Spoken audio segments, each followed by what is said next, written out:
there was only one rule in the house. Do not open the room at the end of the hallway. The house wasn't abandoned. It wasn't haunted looking. It wasn't falling apart. It was just quiet. Too quiet. My aunt lived there before she passed. She left the house to us, and one warning. Whatever happens, do not open the last door. When I asked why, my parents pretended it was nothing. Then their expression changed. Their eyes didn't blink. It isn't empty. For months, I walked past that hallway every night. And every night, I felt something pass by me. Something brush against my arm. Something standing behind that door, breathing with me.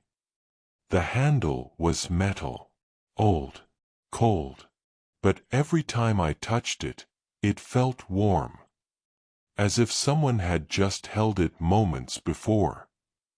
Then I started hearing it. Not footsteps. Not scratching. Not knocking. Breathing. Slow. Heavy. Exhausted breathing. The kind of breathing someone makes after crying for too long. One night, I stopped walking. I pressed my ear against the door. And something pressed back. Forehead. Skin. A face. Someone was standing there, exactly where I was, just inches away. I stumbled back. My parents refused to talk about it. Weeks passed. Curiosity doesn't fade. It rots. It grows. It spreads. So one night, I broke the rule. The hallway felt wrong. Not empty. Crowded. Full of people I couldn't see. I touched the lock. It clicked. And the house exhaled. The smell hit first. Dust. Iron. Rot. And something sweet beneath it. Like dead flowers. The room was dark, but glowing. Light leaked from cracks in the walls. Cracks that didn't exist from the outside. A chair sat in the center. Someone was sitting in it. Facing the corner. Shoulders shaking. Crying. "Aunt," I whispered. The crying stopped. It didn't move. It didn't breathe. Then the neck twisted. Not turning.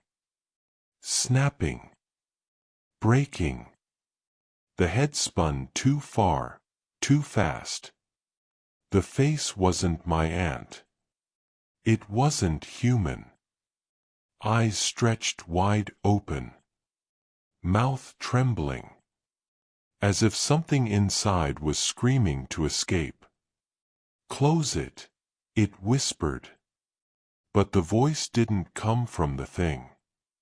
It came from the hallway. From the walls. From the floor. The room wasn't just occupied.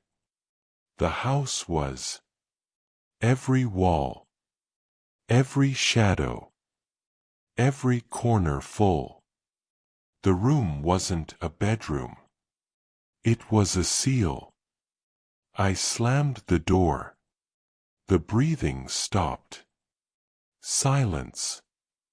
My parents never asked what happened. They didn't need to. They heard everything. We still live there. We still walk past that door. And now, the breathing isn't inside the room anymore. It follows me. Because when you open a door meant to hold something in, something steps out, and it never goes back.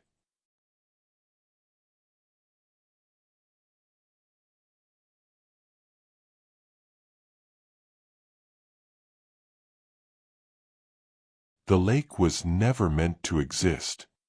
It wasn't natural. It wasn't ancient. It wasn't sacred. It was the result of a mistake. Years ago, before I was born, a dam broke near the outskirts of my town. The water rose fast. Too fast.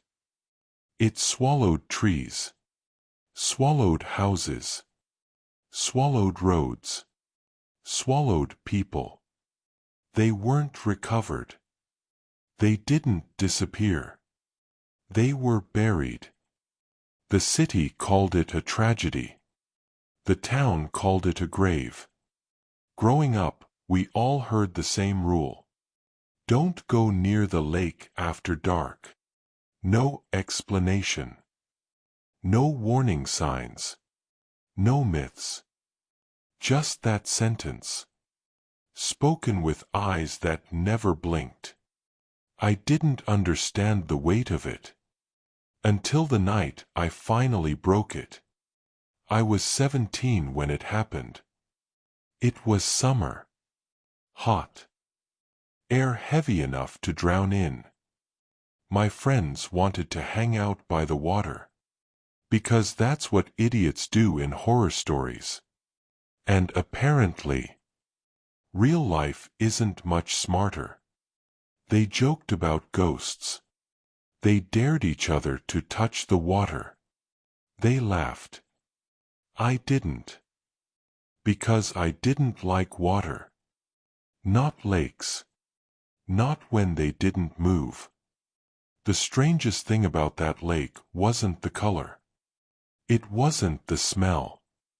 It wasn't even the silence. It was the fact that it didn't ripple. No wind touched it. No insects skimmed across it. No fish broke the surface. It was still. Too still. Like glass sitting on top of something breathing. We stayed longer than we should have. Eventually my friends got bored and left. I stayed behind. Because something was wrong. And I felt like it was watching me. As the sun went down, the lake didn't darken naturally. Shadows didn't creep across it. Light didn't fade. It was as if it had simply decided to turn off. Black. Solid. Empty. Then I heard it. Not a splash. Not movement. A voice. A woman's voice. From beneath the water. Help me. I froze.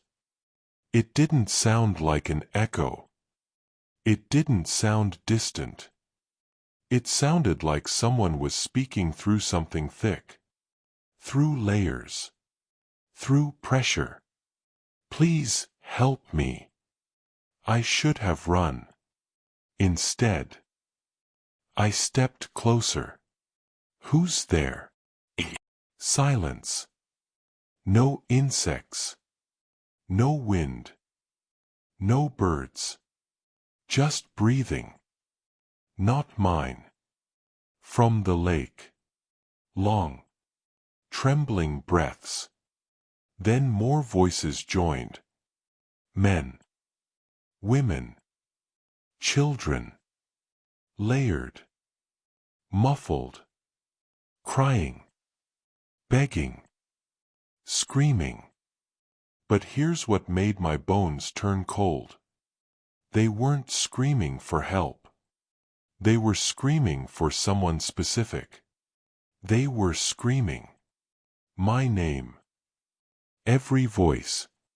In unison. Calling me. Like a choir of the drowned. I stumbled backward so fast I nearly fell. My heel hit a broken piece of concrete. The remains of a street now underwater. And something beneath my feet shifted. There was structure under the shoreline. Stone. Wood. Metal. The town wasn't just buried beneath water. It was still there. And they were still inside it. The breathing grew louder. And then, hands broke through the water. Not floating. Not emerging naturally. They punched through it like it was glass, shattering the stillness. Pale. Bloated. Bruised. Skin peeled back like wet paper. Nails cracked. Fingers bent at wrong angles. Dozens of arms reaching at once. Clawing. Scratching. Grabbing for air that wasn't there. They weren't trying to pull themselves out. They were trying to drag me in. I turned to run. But something grabbed my ankle. Not physically. Not with hands. With weight. Like the entire lake leaned forward. And exhaled. I felt pulled. Drawn. Like gravity had shifted. And was now sideways. Pointing directly into the water. I fell face first toward the surface. And that's when I saw them clearly. Faces. Right beneath the waterline. Pressed against it. Like a window. Mouths open in silent screams. Eyes wide. Watching me. Begging. Accusing. Not dead.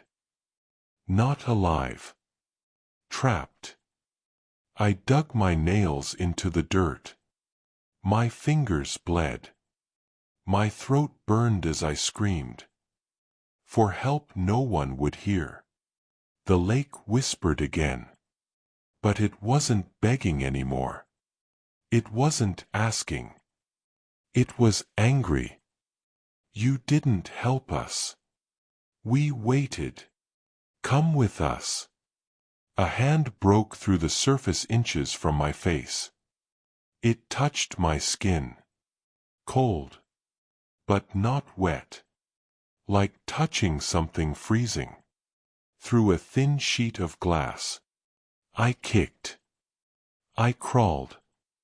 I dragged myself backward. Inch by inch. Until suddenly. The pull stopped. The lake went still. All at once. The hands slipped beneath the black surface. The faces vanished. The whispering cut off mid-sentence. Silence returned. Total. Absolute. The lake looked harmless again. Empty. Dead. As if nothing had happened at all. I ran. I didn't stop until I reached the road. I didn't stop when I got home. I didn't sleep. 4 nights afterward. I heard them. Not outside. Inside. In the pipes. In the shower. In the sink. Any water in the house whispered. I moved away years ago. I don't live near lakes anymore. Or rivers. Or oceans. But sometimes, when I close my eyes in the shower, and let the water run over my face, I hear them again. They're not screaming now. They're laughing. Because they know something I didn't. You don't drown in water. You drown in what water remembers. And water never forgets.